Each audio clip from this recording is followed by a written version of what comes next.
The winter of 1944 hung low over the Italian countryside. Gray clouds pressing against the fractured mountains, the air thick with the scent of oil and burned metal. In the distance, the faint whine of aircraft engines echoed over the ridgelines. They weren't just any planes. They were P-51 Mustangs, their tails painted a deep crimson that caught the light like blood in the sun.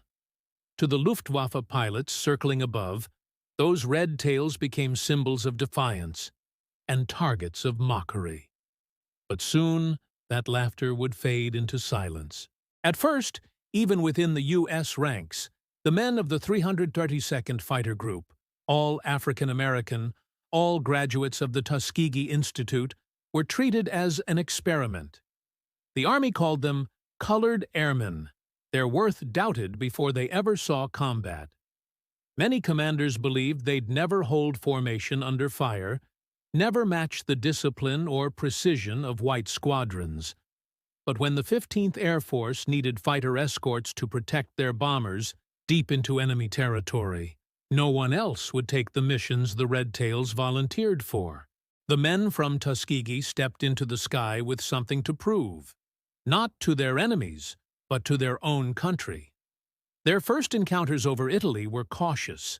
The Luftwaffe still ruled the air in bursts of brilliance and desperation, fielding veteran aces flying Messerschmitt, Bf-109s, and Focke-Wulf 190s. The Germans had names etched into fear. Men like Heinrich Erler and Erich Hartmann, who hunted Allied aircraft like predators in an empty sky. When word spread through German channels about a new American unit of Nager pilots, laughter followed. They joked that the Red Tails were barely trained, that they'd scatter at the first burst of cannon fire. But arrogance in war has a short lifespan. By early 1944, the Red Tails began flying bomber escort missions out of Ramatelli Airfield, Italy. The airstrip was crude, a patch of dirt and steel matting under the Mediterranean sun. Their Mustangs were new, sleek, and silver, with red tails and noses painted in defiance of doubt. Each morning, the roar of Merlin engines shattered the dawn as ground crews worked through the night, tightening bolts with cold hands, checking guns, wiping sweat and dust from their faces. The pilots knew that once they climbed into the cockpit, they carried not only the weight of survival, but the hopes of thousands watching from a segregated America. The Red Tails were ordered to stay with the bombers at all costs. While other escort groups broke formation to chase kills, the Tuskegee Airmen held the line. Disciplined, patient, unwavering. They flew in tight formation, weaving above the silver waves of B-17s and B-24s as they pushed deep into the Reich. German fighters learned that diving on those bombers meant running into a wall of P-51s painted red. One by one, their confidence eroded. Captain Charles A. Train Dryden recalled the first time he heard a bomber crew cheer their arrival. "There they are, the Red Tails," voices shouted through the static. From that day on, the phrase became a promise. The men of the 332nd earned a reputation for something rare in the European Air War: dependability. Their record of never losing a bomber to enemy aircraft, though later studies revised the count, became legend. In the skies above the Danube and Vienna, above the Po Valley and Munich, the Red Tails carved their story in contrails and gunfire. German pilots soon realized the truth. These men could fly. Fast, precise, unshaken. What began as mockery turned into grudging respect, and then quiet fear. By mid-1944, the Red Tails began claiming kills of their own. On July 18th over southern Germany, Lieutenant Charles White shot down a Bf-109 in a blinding duel of sun and smoke. In August, over the Ploiești oil fields, the Red Tails destroyed a wave of German interceptors trying to defend one of the Reich-ES last vital resources. The Luftwaffe couldn't afford such losses, not in fuel, not in pilots, not in pride. The Germans began radioing warnings before sorties. Beware the black ones with red tails. What had begun as an insult had become a warning of death. The Tuskegee Airmen had arrived. Yet behind every victory lay a weight few others understood. Racism didn't stop at the airfield gates. The men returned from missions to separate barracks, separate mess halls, and separate treatment. Even their commanders questioned their numbers, disbelieving reports of confirmed kills. But the logbooks didn't lie. The 332nd Fighter Group flew over 15,000 sorties, destroyed nearly 300 enemy aircraft in the air, and earned more than 150 distinguished flying crosses. Among them stood one name that would burn brightest: Captain Lee Archer. Archer became one of the group's top aces, credited with at least 5 aerial victories.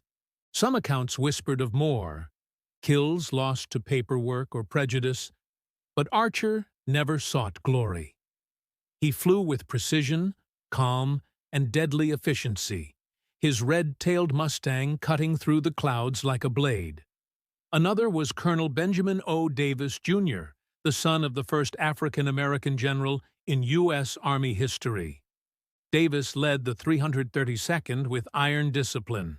He understood that one mistake, one act of insubordination, could be used to discredit every man under his command. He demanded perfection because he knew anything less would be dismissed as proof of inferiority. His men didn't just fly for medals, they flew to erase a lie. The missions grew deadlier as the war dragged on. In March 1945, with the Allies closing in on Berlin, the Red Tails escorted bombers deep into German territory. Near Berlin's outer defenses, a formation of Me-262s, the Luftwaffe's new jet fighters, streaked through the sky like silver ghosts.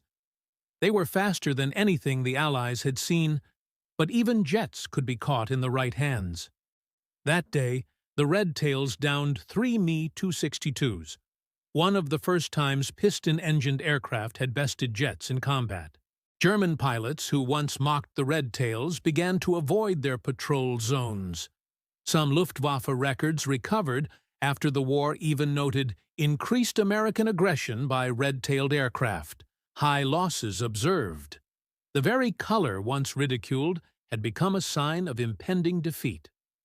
Back at Ramitelli, the airfield buzzed each evening as the Mustangs returned, their wings scarred, canopies smeared with dust and smoke. Ground crews counted the holes, patched the aluminum, and listened in silence as pilots climbed down, sometimes trembling, sometimes grinning, always alive. Overhead, the sunset burned crimson, the same red that marked their tails, their defiance, their legacy. When victory came in May 1945, the Red Tails had flown over Europe for 2 relentless years. They had escorted bombers to the heart of the Reich and returned again and again. Their kill count exceeded 100 confirmed, though historians still debate the precise total. What is undisputed is their record of courage under fire and the transformation they forced upon the American military. For when the war ended and the medals were counted and the propaganda reels rolled, the truth was unavoidable. These men had fought not just the Luftwaffe, but a system that doubted their humanity. In doing so, they changed both. The 332nd returned home to a divided country that still refused to treat them as equals. Many were denied jobs, denied honors, denied even the recognition of their own heroism. But the example they set became impossible to ignore. 3 years later, in 1948, President Harry Truman signed Executive Order 99981, desegregating the U.S. Armed Forces. The skies the Red Tails had cleared in war had opened a path toward equality and peace. Some of the German aces who survived later spoke of the Red Tails with an odd mixture of respect and disbelief. They could not understand how men once mocked as unfit to fly, had mastered the air war so completely. One Luftwaffe veteran, interviewed decades later, said quietly, "They flew like they had something greater to defend." Perhaps they did. In the silence after the guns, when Europe smoldered and the skies cleared, the story of the Red Tails became something larger than combat, a testament to endurance, unity, and the quiet power of discipline. They had shown the world that courage has no color, that excellence silences prejudice more completely than any argument ever could. When historians write of them now, they often mention the statistics, the sorties, the kills, the medals, but those numbers can capture the sound of their engines over the frozen valleys of northern Italy, or the sight of red tails flashing against the gray sky as bombers drifted home. They can't describe the steady hands gripping the control stick, the prayers whispered through the oxygen mask, or the simple pride of proving wrong those who wanted them to fail.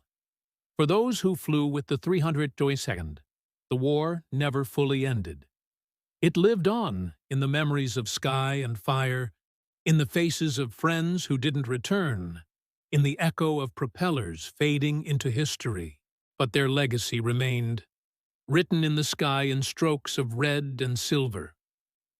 Decades later, when surviving Tuskegee Airmen stood beside the gleaming fuselage of restored Mustangs, their reflections curved across the polished metal.